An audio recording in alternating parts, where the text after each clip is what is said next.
Okay so welcome back to another CCNP automation series videos and अभी last video से हमने complete कर लिया है अपना पाइथन वाला सारा का सारा डिस्कशन। कई सारी वीडियोस थी उसके अंदर एंड आई गेस कि वो सीरीज इन्फॉर्मेटिव रही है आप लोगों के लिए, काफी सीखने को मिला होगा, स्पेशली वो लोग जिनके लिए प्रोग्रामिंग एक बिल्कुल नया हवा थी, नया तूफान था, है ना, रॉकेट साइंस थी। अब आई गेस कि एक कॉन्फिडेंस जरूर बिल्ड हो गया होगा आपके लिए कि हाँ यार, अब हम यू नो चलो ये बोल दिया कि यार प्रोग्रामिंग नहीं कर सकते अच्छे से, मतलब या प्रोग्रामिंग लैंग्वेज अगर आप नहीं भी सीख सकते अच्छे से तो ठीक है, इतनी टेंशन की बात नहीं है। तो because we are not programmers, finally we are network engineers. But जैसा कि मैंने बार बार बोला है कि पाइथन की या किसी भी लैंग्वेज की अगर स्क्रिप्ट आपको देखने को मिलती है, काम करने को मिलती है, ज्यादातर पाइथन की मिलने वाली है, क्योंकि ऑलमोस्ट सारे जितने टूल्स हैं आपके नेटवर्क ऑर्केस्ट्रेशन के, दे सपोर्ट इट, है ना।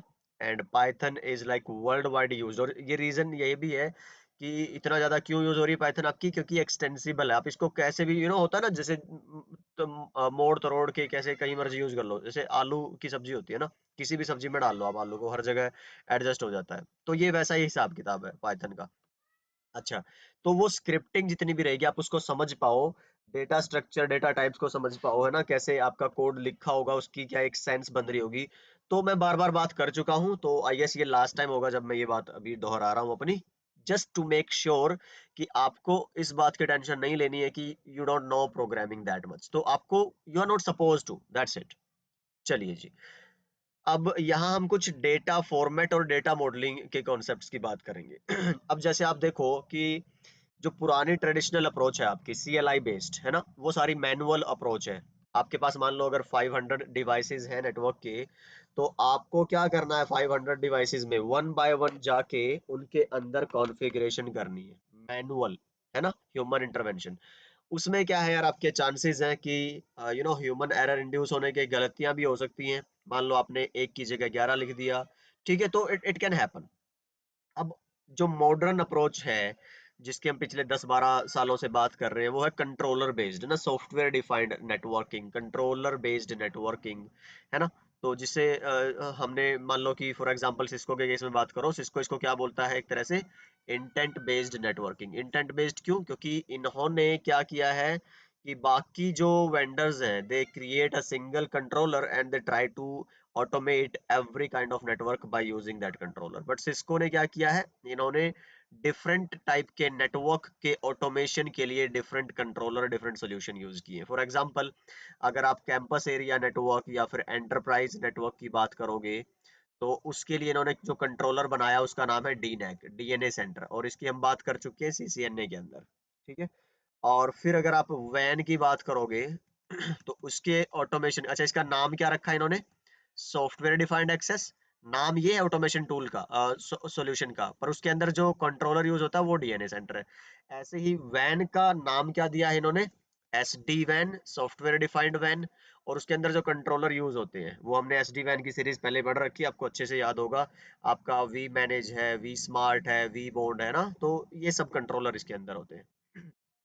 फिर आप कभी, जब हम इंशाल्लाह इन केस कभी आगे साल 6 महीने में, 2 साल में टाइम लगेगा, तो डेटा सेंटर के ऊपर भी जरूर हम कोई कोर्स लेके आएंगे एसीआई के ऊपर।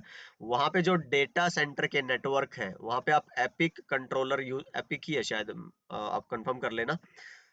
हाँ, एपिक ही होना चाहिए। तो जो कंट्रोलर का नाम है वो है एपिक यहाँ पे, और जो नेटवर्क आप बोलते हो ऑटोमेशन सोल्यूशन जो डेटा सेंटर के लिए, that is your ACI, application centred infrastructure. तो ये सिस्को का एक गेम है। अब यहाँ पे बात सारी क्या हो रही है कि कोई मर्जी भी आपका सोल्यूशन हो, आप बात कर रहे हो एक कंट्रोलर की। और काम कैसे हो रहा है, आपने मान लो आप अपने टैब पे, लैपटॉप पे, या मान लो अपने स्मार्टफोन से इस कंट्रोलर को क्या कर रहे होगे आप, मान लो मैं इसकी बात कर लूं आपके एसडीए, सॉफ्टवेयर डिफाइंड एक्सेस की, और यहाँ पे डीएनए सेंटर यूज हो रहा है, ठीक है। तो आप यहाँ अपनी जो एप्लीकेशन होगी आपके पास, आपके स्मार्टफोन में या आपके टैब में, उससे आप इंस्ट्रक्शन भेजोगे अपने डीएनए सेंटर को, जो आपका कंट्रोलर है। और यहाँ पे आप जो एपीआई यूज करते हो वो होती है आपकी नॉर्थ बाउंड इंटरफेस एपीआई, ठीक है। और ये सारी रेस्ट बेस्ड होती है। ये हमने सीसीएनए के अंदर क्या है, सिर्फ इसको ये टच किया था कि ये रेस्ट बेस्ड होती है, क्योंकि ये किस पे काम करती हैं, HTTP पे काम करती है। और अभी इसको पूरा डिमिस्टिफाई करेंगे एक दो वीडियो के बाद, मे बी नेक्स्ट वीडियो में ही, कि why why we are using HTTP, है ना। तो नेट कॉन्फ की बात करेंगे, रेस्ट कॉन्फ की बात करेंगे, फिर देखेंगे RESTCONF is why so much popular because it work on HTTP and it is a restful based APIs and all. तो उसकी बात करेंगे आगे। बट अभी आइडिया क्या कह रहा हूं मैं कि आप कंट्रोलर को एप्लीकेशन वो दोगे इनपुट। अब कंट्रोलर आपका जो पूरा इंफ्रा है, मान लो मैं जो बात कर रहा था ना, 200 आपके पास router, 200, let me just pause slow down a bit. जो 200 राउटर्स आपके पास है, मान लो उन पे आपको राउटिंग करनी है, OSPF कॉन्फ़िगर करना है, तो अब आपको नहीं करना कुछ भी, क्योंकि अब जो कंट्रोल प्लेन है सारा का सारा क्या है, सेंट्रलाइज्ड। यहाँ पे सिर्फ इनका क्या है, डेटा प्लेन है इनका। तो ये फॉरवर्डिंग कर सकते हैं, लेकिन फॉरवर्डिंग के लिए इन्फॉर्मेशन कहाँ से चाहिए होगी, डीएनए सेंटर से। और डीएनए सेंटर को कॉन्फ़िगर कौन कर रहा है, आप। तो यहाँ जो आप अब देखो, ये एक बड़ी बेहतरीन सी बात है, हम आगे आने वाली कुछ एक वीडियोस के अंदर और यहीं से शुरू कर लेते हैं। पढ़ने वाले देखने वाले कि यार अब सोचो, ये जो एप्लीकेशन है, तो ये सिस्को के लिए काम करेगी या कोई भी मर्जी वेंडर हो सबके लिए काम कर सकती है। मतलब दूसरे शब्दों में हम बात करते हैं कि यार अगर मान लो सिस्को के डिवाइस है, सिस्को का कंट्रोलर है, तो आपको सिस्को के iOS की कोडिंग को या उसकी CLI को समझने वाली या उसी की लैंग्वेज में बात करने वाली एप्लीकेशन लिखनी पड़ेगी, ठीक है। और उसी के हिसाब से फिर आप यहाँ पे वो API यूज करोगे, ठीक है। लेकिन अगर मैं बोलूं कि यार एक ऐसी एप्लीकेशन जनरेट कर दो, मतलब बना दो आप, जो किसी भी वेंडर की उसको कंट्रोलर को कॉन्फ़िगर कर दे, तो उसके लिए तुम्हें API भी कैसे चाहिए होगी, जिसके अंदर जो आप डेटा भेजो। मान लो सिस्को में क्या होता है, शो कमांड यूज होती है, आपका हुआवे में क्या यूज होती है, डिस्प्ले कमांड यूज होती है। तो अब आप वेंडर डिपेंडेंट कमांड्स और ये सब नहीं बना रहे हैं, ठीक है। अब आप क्या बात करोगे कि भाई आप डेटा फॉर्मेटिंग की बात कर लो, कि चाहे कोई मर्जी वेंडर हो आपका, ठीक है, आप उनको एक सर्टेन सेट ऑफ इंस्ट्रक्शन दो और वो हर एक वेंडर को कॉन्फ़िगर कर देगी। तो अगर ये आइडिया आपको लग रहा है तो दैट्स फैंटास्टिक। अदरवाइज आप सिंपली अभी क्या याद रखो कि भाई मैं बोलूं, मतलब हमारी जो फाइनल एक वो रहेगा ना अप्रोच, तो हमारी वेंडर इंडिपेंडेंट अप्रोच ही रहेगी। तो मैं उसको भी अगर फिलहाल छोड़ दूं, जस्ट सो दैट आप समझ पाओ, तो ये समझने की कोशिश करो कि जब आप यहां से इस कंट्रोलर को इंस्ट्रक्शन देंगे, तो ऐसा थोड़े ना कि किसी भी फॉर्मेट में इंस्ट्रक्शन दे दोगे, ठीक है। तो एक प्रॉपर फॉर्मेटिंग होनी चाहिए उस इंस्ट्रक्शन डेटा की जो आप देने वाले हो। अब उसके लिए जो आप टूल यूज करोगे, जो लैंग्वेज यूज करोगे, है ना, वो यहाँ पे लिखी हुई है, जेसोन एंड XML। तो ये वो दो लैंग्वेज सेट है या इंस्ट्रक्शन सेट है जो आप यूज कर सकते हो। तो आई होप अभी आपको ये बात क्लियर होगी होगी कि आप अपने एप्लीकेशन से अपने कंट्रोलर को जो इंस्ट्रक्शन देने वाले हो, वो किस फॉर्मेट में इंस्ट्रक्शन देने वाले हो। या तो ये XML हो सकता है, शुरू हम XML से करेंगे, या तो फिर ये JSON हो सकता है। और आप देखोगे JSON is kind of being used more and there are reasons for that, तो हम अभी बात करेंगे। ये यूजर फ्रेंडली, रीडेबल ज्यादा है आपका in comparison to XML। Okay, so I hope कि ये हम थ्योरेटिकल जो डिस्कशन हमने रखा है, तो ये इससे काफी सारी बातें आपको समझ आ गई होंगी। और ये आप देखोगे, अगर ये जो मैंने लिखा है, ये सारी वही बातें जो अभी हमने डिस्कस की है। तो अगर बातों से समझ ना आया हो, तो these theoretical notes are for your reference. So ठीक है, तो जैसे यहाँ पे क्या लिखा है कि let's take a look at a couple of ways of formatting our data. ठीक है, क्या कह रहा है कि we are sending information back and forth depending on what you told it. किसको, अपने कंट्रोलर को क्या बताया है, ठीक है। तो आपका जो डेटा है वो एक स्पेसिफिक वे में फॉर्मेट होना चाहिए, ऐसा नहीं कि आपने कुछ भी लिख दिया है, राइट। तो डेटा फॉर्मेटिंग की जो लैंग्वेजेस है हमारे पास, मैंने बात की थी कौन सी है हमारे जो CCNP के कोर्स में आती है, जेसोन है एंड XML है। तो चलिए एक एक करके दोनों के बारे में बात कर लेते हैं। शुरू करते हैं XML से, extensible markup language format. XML kind of आपको अगर थोड़ा बहुत पता हो, है ना, तो HTML की याद दिला रही होगी आपको। और काफी सारी चीजें HTML के जैसे ही है। HTML एक टैग बेस्ड लैंग्वेज है, ठीक है, जिसपे आप वेब पेजेस और ये सब लिख सकते हैं, वेबसाइट्स बना सकते हैं। ये भी एक टैग बेस्ड लैंग्वेज है। तो अगर मैं आपको HTML का एक एग्जांपल दिखाऊं ना, तो ताकि थोड़ा सा एक विजुअलाइजेशन आसान रहे आपको, है ना। तो मैं एक सेकंड, मैंने जरूर ओपन किया होगा, देखो जी। चलो, यहाँ पे मैं अगर बोलूं कि मेरे को कंफ्यूजन थी यहाँ पे ना, वो क्लियर किया था। चलो मैं अभी बताऊंगा आपको क्या था वो। अब क्या कहने लगा, हाँ, ये मैं दिखाना चाह रहा था आपको, इसको अभी हाइड करो। ये देखो जी, ये ये क्या है, जो आपकी small, smaller than, greater than, ये है आपके टैग्स। ठीक है, जो आपके ऐसे शुरू हो रहे हैं ना, इनको टैग बोलते हैं। तो HTML मतलब जो टैग यूज करता है। अब टैग क्या है, दीज आर टैग्स। ठीक है, टैग के अंदर वैल्यू क्या है, HTML वैल्यू डाल दी। फिर आप टैग में देखोगे ये HTML शुरू हुआ है यहाँ से और यहाँ पे एंड हुआ है। तो ये स्टार्ट टैग था और ये एंड टैग था। अब दोनों में देखो कॉमन क्या है, स्टार्ट में तो ये तो लग रहा है, इसमें भी ये लग रहा है, लेकिन एंड में क्या है आपका, ये भी लग रहा है। तो एक नाम से शुरू करोगे स्टार्ट टैग, और उसको ये क्या है फॉरवर्ड स्लैश ना, इससे खत्म करोगे। ऐसे ही आपका XML में भी होगा। दूसरा XML में एक और होता है, जैसे यहाँ पे इन्होंने क्या दिया है, डॉक टाइप HTML। तो HTML बता दिया कि डॉक्यूमेंट टाइप आपने डिक्लेयर किया है, डिफाइन किया है, HTML में काम कर रहे हो आप। ठीक है जी। उसके बाद अच्छा, ये क्या है आपका कमेंट है एक तरह से, मैं अभी बताऊंगा आपको कि कमेंट का क्या मतलब। वैसे आपको पाइथन में पता चल ही गया होगा यार कि कमेंट क्या होता है ना। जो आपके लैंग्वेज के लिए कोई इंपॉर्टेंस नहीं रखता, ये सिर्फ रीडेबिलिटी के लिए और यूजर फ्रेंडली बनाने के लिए कोड को यूज किया जाता है। ठीक है, तो ये देखो क्या लिखा है, this source code is subject to the terms of Mozilla. तो ये मोजिला किसमें ओपन कर रहे हैं, तो ये उन्होंने अपना कमेंट लिख रखा है। चलो, अब और क्या यूज होता है इसके अंदर, अगर मैं बात करूं HTML XML की एक सी है। चलो मैं फिर इसको थोड़ा वो करके ना, ताकि अपने मुद्दे पे आ जाए। XML में भी इसी तरह से आपको क्योंकि मैं क्यों दिखा रहा था, अगर थोड़ा सा हमारे पास एक कंपैरिजन के लिए कुछ विजुअलाइजेशन करने के लिए हो ना, तो चीजें आसान हो जाती है याद रखनी। तो ये देखो जी, एक्सटेंसिबल क्यों बोलते हैं इसको, क्योंकि आप इसके अंदर टैग्स यूज करके जितने मर्जी आप जो चाहे डिफाइन कर सकते हो, मतलब कि फंक्शनैलिटी कह लो या फीचर कह लो आप। ठीक है, एक्सपेंड कर सकते हो कैपेबिलिटी अपनी लैंग्वेज की। ठीक है, हेडर मैंने बता दिया आपको कैसे दिखते हैं टैग्स वाले। XML क्या है, टैग बेस्ड लैंग्वेज है, ऐसे शुरू होता है खत्म होते हैं, ये मैंने आपको बता दिया। इस तरह से दिखेगा, वो मैंने आपको वहां पे एग्जांपल दिखा भी दिया है। ये आप यूजर 1 यूजर 2 करके भी देख सकते हो, मैंने सिर्फ सिंपल यूजर लिखा हुआ है। अच्छा, अब यहाँ पे अगर देखोगे तो थोड़ा सा क्या लिखा है कि आप इसके अंदर इंडेंटेशन भी यूज कर सकते हो और बिना इंडेंटेशन के, ऐसा जरूरी नहीं है। जैसे यहाँ पे देखोगे ना, तो यहाँ पे मैंने प्रॉपर क्या दिया हुआ है आपके क्या बोलते हैं, टैब एक तरह से प्रेस की हुई, इधर देखो, ये यहाँ से अगर आप देखोगे ना, ये गैप नजर आ रहा है, ये टैब नजर आ रहा है ना, स्पेस। तो जैसे पाइथन की बात करो, जब हमने लूपिंग करी थी है ना, लूप यूज करे थे, फॉर व्हाइल है ना, इफ एल्स की स्टेटमेंट यूज करी थी, तो वहां पे मेरे पास ये कंडीशन थी कि आपको इंडेंटेशन मस्ट थी यूज करनी ही है, क्योंकि उसके अंदर आप कर ली और ये सब कुछ नहीं यूज करते ब्रैकेट्स वगैरह। पर यहाँ पे आपके पास क्या है, XML में भी और जेसोन में भी, जो मेरी ये लैंग्वेजेस है, इनमें इंडेंटेशन क्या है आपके पास, ऑप्शनल है। तो कोड अच्छा दिखता है, आप देखो एक तो ये कोड है, और अगर एक मैं दिखाऊं आपको इस तरह का कोड, तो आप खुद सोच लो अपने आप से कॉमन सेंस से कि यार कौन सा मेरे को रीड करने में ज्यादा अच्छा लग रहा है। ठीक है, that's it about the indentation.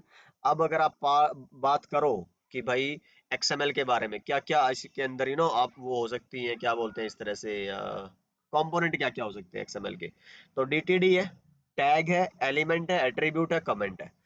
Document type declaration या डॉक्यूमेंट टाइप डेफिनेशन क्या होती है, जो आप इनिशियली डिफाइन करते हो अपनी पहली लाइन में। तो वो सिर्फ क्या एक तरह से आपका स्ट्रक्चर बता रहा है, आपको ये बता देगा कि भाई कौन सी कोडिंग यूज कर रहे हो आप, है ना। जैसे यहाँ पे लिखा हुआ है कौन सा वर्जन मान लो XML का आप यूज कर रहे हो, तो ये ऑप्शनल है ना, तो इतना इंपॉर्टेंट नहीं है आपके लिए। HTML में आई गेस ये कंपलसरी होता है, रिक्वायर्ड होता है, XML में ऑप्शनल है।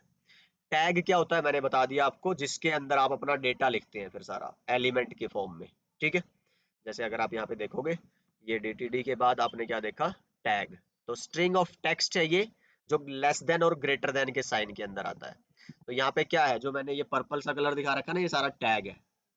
तो वीलैन, नेटिव, नेम, नेम, ये सारे टैग मैंने डिफाइन कर रखे हैं। ठीक है, अब यहाँ पे अगर आप देखोगे कि एक तो टैग है, उसके बाद एक एलिमेंट आता है और एक एट्रीब्यूट आता है। ध्यान से देखना, tag, element and attribute. Tag तो मतलब क्या हुआ कि जो आपका ये सिंबल है देखो, ये वाला।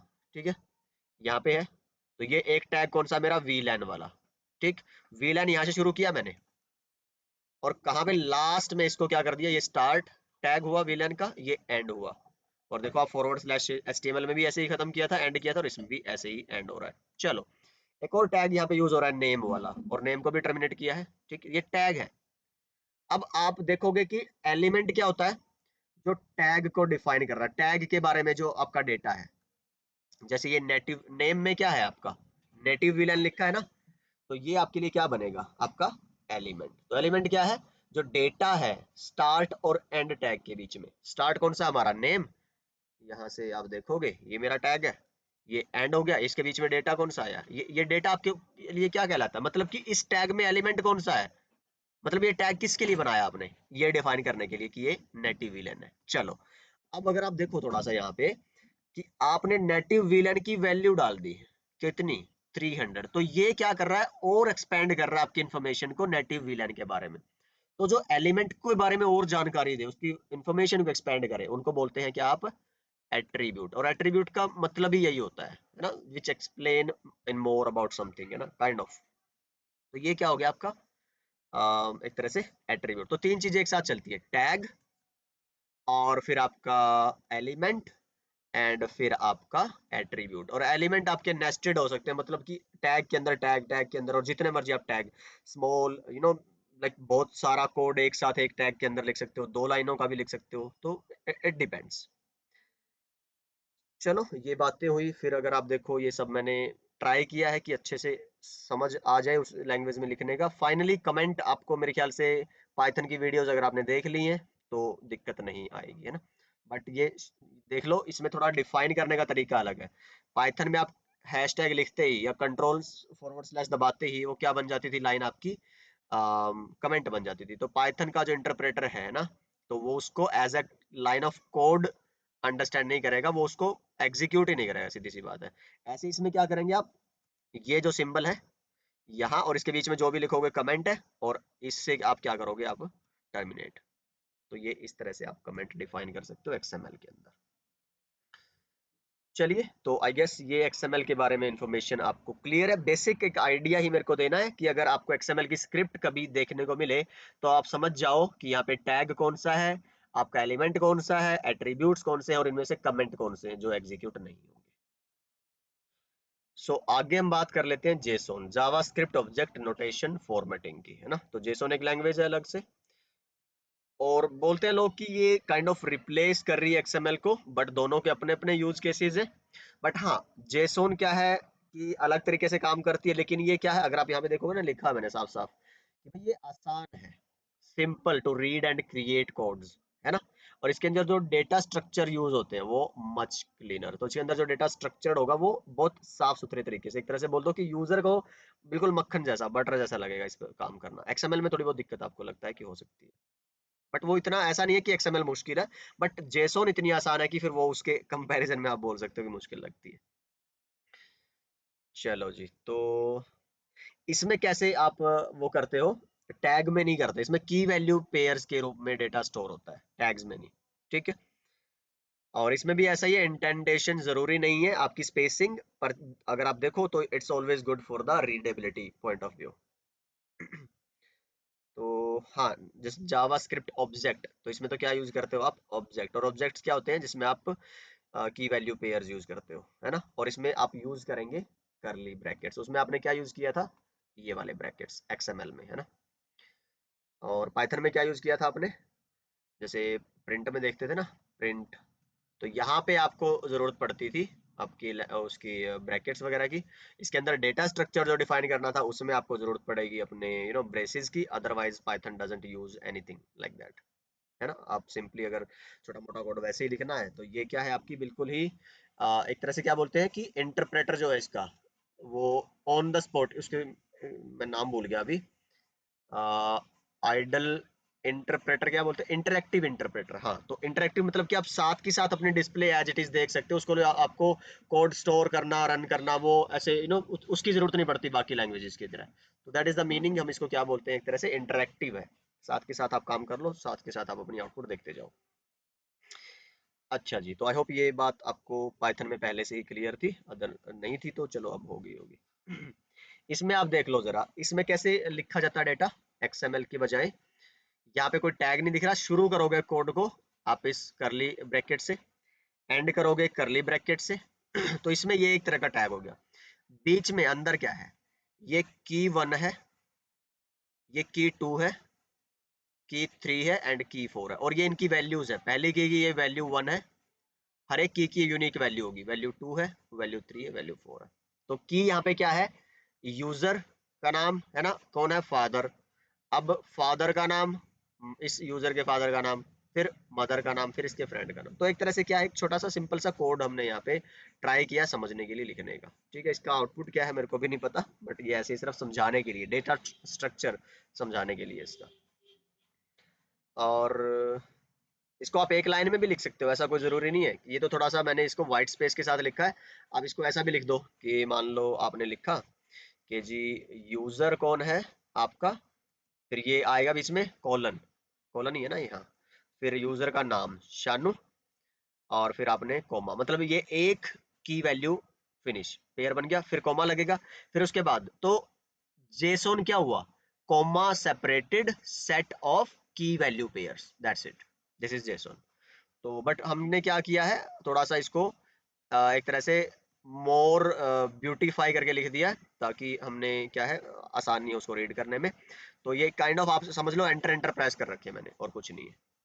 ठीक है, आप नहीं तो एक लाइन में ऐसे भी लिख सकते हो, और ये पूरा एक सिंगल लाइन का कोड हो गया। तो ये क्या है, आपके ऑब्जेक्ट्स, जो किसमें यूज होते हैं, आपके करली ब्रेसेस में, और इसीलिए इसको क्या बोलता है, object notation, JavaScript object notation. तो इसके अंदर ऑब्जेक्ट भी यूज हो सकते हैं, एरेज भी यूज हो सकते हैं। ऑब्जेक्ट होता है जब अनऑर्डर्ड सेट होता है, एरे होता है जब आपका ऑर्डर्ड सेट लिखना होता है वैल्यूज का ओनली। एंड ये काइंड ऑफ ऐसा ही है जैसे पाइथन में आपके डिक्शनरी और लिस्ट होते थे। ठीक है, एक ऑर्डर्ड होता था, एक अनऑर्डर्ड होता था। तो ये आप देखोगे, आप समझ जाओगे देखते, इसमें ऐसा कुछ एक्सप्लेन करने वाला नहीं है। और लिंट अगर शायद मैंने बताया हो आपको शुरू की एक दो वीडियोस में, जो पाइथन की इंस्टॉलेशन या वीएस कोड की इंस्टॉलेशन वाली, वीएस कोड पे जब हम काम कर रहे थे ना, तो मैं जब कुछ भी लिखता था, मान लो प्रिंट या कुछ भी, उसके आगे पूरा सजेशन आ जाता था कि आप आगे क्या करना चाहते हो। तो उसको, वो जो फंक्शन था किसका था, लिंट का। तो ये आपको पूरा ऑटो सजेस्ट और ये सब कुछ बताता रहता है। तो आप वैलिडेट करने के लिए आप यूज कर सकते हो इसको अपना। मान लो आपने कोई कोड लिखा है ना जेसोन का, आप उसको वैलिडेट कर सकते हो, और किसी भी लैंग्वेज का कोड वैलिडेट कर सकते हो आप, ऐसी बात नहीं है। ठीक है, और आप एक लैंग्वेज के कोड को दूसरी लैंग्वेज के कोड में भी कन्वर्ट कर सकते हो। जैसे ये कुछ यूटिलिटीज होती है ऑनलाइन, एक लिंक मैंने दिया है, आप इसको फॉलो करेंगे अगर, तो आप जाएंगे, एक कोड लिखो, एक बॉक्स मिलेगा आपको, उसमें जा आपने मान लो लिख दिया एक्सएमएल का कोड, कॉपी करके दूसरे में आप, अच्छा उस देखो ऐसा ऐसा होता है, करके देखोगे ना आपको, मतलब ये कुछ बताने वाली बात है नहीं यार। तो उस पे ऐसा मिलेगा कि मान लो इधर XML लिखा है, आपने कोड पेस्ट कर दिया इधर, इस पे क्लिक करोगे तो आपको ये जेसोन में कन्वर्ट करके दे देगा इसी को। मतलब आपको, आप देखो कितना कितना आसान कर दिया है आपके लिए। ठीक है, सो कंपैरिजन भी आप कर सकते हो, और वहां से भी आप देख पाओगे कि JSON looks more easier than XML। तो इस वीडियो में इतना ही रखते हैं, काफी लंबी वीडियो होगी ऑलरेडी आई गेस। तो अभी हमने क्या बात कर ली है, आपके डेटा फॉर्मेटिंग की, मतलब जो आप इंस्ट्रक्शंस भेजेंगे in between your applications and your controllers, वो किस फॉर्मेट में जाएगी, मतलब आप कैसे लिखोगे अपनी एप्लीकेशन में डेटा, और फिर उस पे मान लो उस इंस्ट्रक्शन पे प्रेस एंटर या जो भी आप करोगे, वो डेटा फिर आपका कहां तक चला जाएगा, आपके कंट्रोलर तक, और कंट्रोलर उसको इजीली रीड कर लेगा।